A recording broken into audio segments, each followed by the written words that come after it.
ഏറ്റവും പ്രിയപ്പെട്ട എന്നോട് എന്ന് പറഞ്ഞാൽ ഈ ഒരു പുസ്തകത്തിനെ കുറിച്ച് റിവ്യൂ ഇടുമെന്ന് ചോദിച്ചിട്ട് അന്ന് ആ ബുക്കിൻ്റെ ഹോൾ വീഡിയോ ഇട്ട അന്ന് തൊട്ടിട്ട് എൻ്റെ കമൻറ്റ് ബോക്സിലും DM-ലും ഒരുപാട് മെസ്സേജ് വന്നിട്ടുണ്ട്.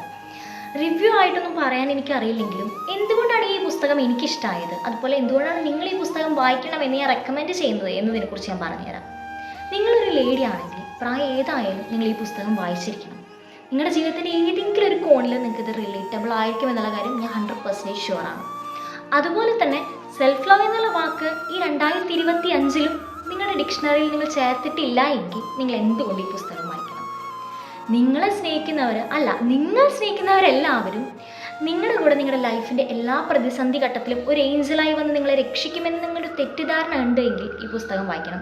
അതുപോലെ മറ്റുള്ളവരെന്ത് ചിന്തിക്കും എന്ന് വിചാരിച്ചിട്ടൊക്കെയാണ് നിങ്ങളിപ്പോഴും ജീവിക്കുന്നതെങ്കിലും നിങ്ങൾക്ക് ഈ പുസ്തകം ഒരുപാട് റിലേറ്റബിൾ ആയിരിക്കും. 22 വയസ്സുള്ള അതിഥിയെക്കുറിച്ചിട്ടാണ് ഈ ഒരു പുസ്തകം. സെൽഫ് ലവ് പ്രാക്ടീസ് ചെയ്യുന്ന എന്നെപ്പോലുള്ള വ്യക്തികൾക്കൊക്കെ ഈ പുസ്തകം ഒരുപാട് റിലേറ്റബിൾ ആണ്. അതുപോലെ തന്നെ ഫീമെയിൽ ഫ്രണ്ട്ഷിപ്സിന് വാല്യൂ കൊടുക്കുന്നവർക്ക്, പലപ്പോഴും ഞാൻ ഫീമെയിൽ ഫ്രണ്ട്ഷിപ്സിനെ കളിയാക്കി പറയുന്നത് കേട്ട് പ്ലാസ്റ്റിക് ഫ്രണ്ട്ഷിപ്സ് ആണെന്നും അതുപോലെ ഫ്രീനിമീസ് ആണെന്നും ഫേക്ക് ഫ്രണ്ട്ഷിപ്സ് ആണെന്നൊക്കെ പറഞ്ഞ് ഞാൻ കേട്ടിട്ടുണ്ട്. പക്ഷേ എൻ്റെ ജീവിതത്തിൽ എൻ്റെ ഏറ്റവും ബെസ്റ്റ് ഫ്രണ്ട് ഒരു പെൺകുട്ടിയാണ്. എന്നെ എത്ര ഞാൻ വറീഡ് ആയിട്ടിരുന്നാലും, ഞാൻ എത്ര ലോ ആയിട്ടിരുന്നാലും എന്നെ ആക്റ്റീവ് ആക്കുന്ന അല്ലെങ്കിൽ എന്നെ മോട്ടിവേറ്റ് ചെയ്യുന്നത് ഒരു പെൺകുട്ടി തന്നെയാണ്. അതുകൊണ്ട് തന്നെ ഫീമെയിൽ ഫ്രണ്ട്ഷിപ്സിന് ഞാൻ ഒരുപാട് വാല്യൂ കൊടുക്കുന്നുണ്ട്. അവൾ തന്നെയാണ് എൻ്റെ ലൈഫ് ലൈൻ. അതുപോലെ ഈ പുസ്തകത്തിലും അതിഥിക്കൊരു ലൈഫ് ലൈൻ ഉണ്ട്. പലപ്പോഴും സ്ത്രീപക്ഷ ചിന്താഗതികൾ എഴുതുമ്പോൾ നമ്മളുടെ മനസ്സിൽ ആദ്യം വരുന്ന എഴുത്തുകാരി കമല സുരയ്യ അഥവാ മാധവിക്കുട്ടിയാണ്. എൻ്റെ ഏറ്റവും ഇഷ്ടപ്പെട്ട എഴുത്തുകാരി മാധവിക്കുട്ടിയാണ്. അതിനോട് കിടപിടിച്ച് നിൽക്കാൻ പറ്റുന്ന ഒരു പുസ്തകം തന്നെയാണത്. കാരണം എപ്പോഴും ഒരു സ്ത്രീക്കാണ് മറ്റൊരു സ്ത്രീനെ മനസ്സിലാവുള്ളൂ എന്ന് ഞാൻ വിശ്വസിക്കുന്നുണ്ട്.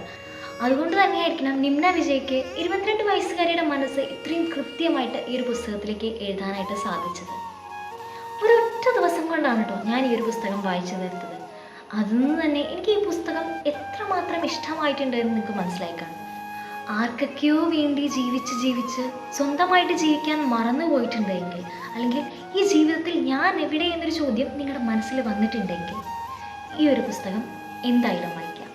അപ്പോൾ നെക്സ്റ്റ് വീഡിയോയിൽ കാണാം. ബൈ.